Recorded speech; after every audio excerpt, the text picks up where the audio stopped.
Ada Twist, Scientist, by Andrea Beaty. Ada Marie! Ada Marie! Said not a word till the day she turned 3. She bounced in her crib and looked all around, observing the world but not making a sound. She learned how to climb and made her big break, with a trail of chaos left in her wake. She ran through the day, chasing each sound and sight, and didn't slow down till she conked out at night. Her parents were frazzled, but tried not to freak, as Ada grew bigger and still did not speak. Clearly, young Ada, with lots in her head, would have something to say when it ought to be said. That's just what happened when Ada turned 3. She tore through the house on a fact-finding spree and climbed up the clock, just as high as she could. Her parents yelled, "Stop!" as all good parents would.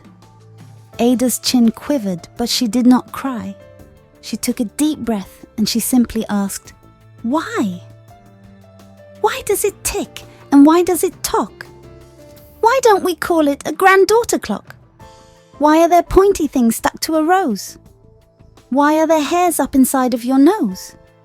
She started with why, and then what, how, and when. By bedtime, she came back to why, once again. She drifted to sleep as her dazed parents smiled at the curious thoughts of their curious child, who wanted to know what the world was about. They kissed her and whispered, "You'll figure it out." Her parents kept up with their high-flying kid, whose questions and chaos both grew as she did. Even Miss Greer found her hands were quite full when young Ada's chaos wreaked havoc at school. But this much was clear about Miss Ada Twist. She had all the traits of a great scientist. Ada was busy that first day of spring, testing the sounds that make mockingbirds sing, when a horrible stench whacked her right in the nose, a pungent aroma that curled up her toes. "Zoe," said Ada, which got her to thinking, "what is the source of that terrible stinking? How does a nose know there's something to smell?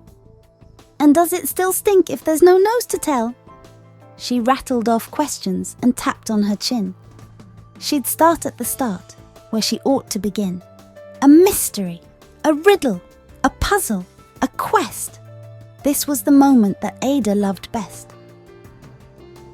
Ada did research to learn all she could of smelling and smells, both the stinky and good. One hypothesis Ada thought could be true. The terrible stink came from Dad's cabbage stew. She tested and tested, but soon Ada knew. It was time to come up with hypothesis 2. Then Zoe! The stink struck again, just like that. Hypothesis 2. It's caused by the cat. The cat couldn't make such a stink on its own. It needed perfume and some fancy cologne. So young Ada tested. The test was a flop. She started again, but her parents yelled, "Stop! Ada Marie! Ada Marie! To the thinking chair! Now! By the time we count 3! Enough!" said her mother. "That's it!" said her dad. Her parents were frustrated, frazzled, and mad. "Why?" Ada questioned. Her mother said, "No!" "What?" Ada queried. Her father said, "Go! You've ruined our supper! You've made the cat stink! Enough with your questions! Now sit there and think!" She looked at her parents. Her heart turned to goo. Poor Ada Twist didn't know what to do. She sat all alone by herself in the hall. And Ada, once more, could say nothing at all. And so Ada sat, and she sat, and she sat.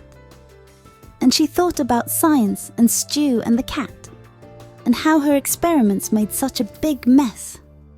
Does it have to be so? Is that part of success? Are messes a problem? And while she was thinking, what was the source of that terrible stinking? Ada Marie did what scientists do. She asked a small question, and then she asked 2. And each of those led her to 3 questions more, and some of those questions resulted in 4. As Ada got thinking, she really dug in. She scribbled her questions and tapped on her chin. She started at why, and then what, how, and when. At the end of the hall, she reached why, once again. Her parents calmed down and they came back to talk. They looked at the hallway and just had to gawk. No patch of bare paint could be seen on the wall. The thinking chair now was the great thinking hall. They watched their young daughter and sighed as they did. What would they do with this curious kid who wanted to know what the world was about? They smiled and whispered, "We'll figure it out."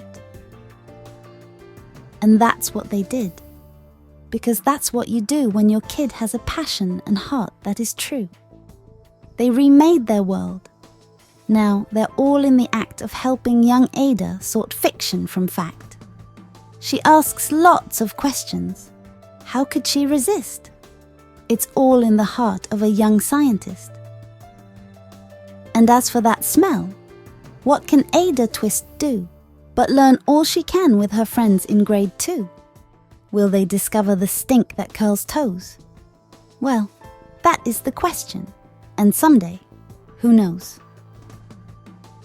Ada Twist, Scientist, by Andrea Beaty.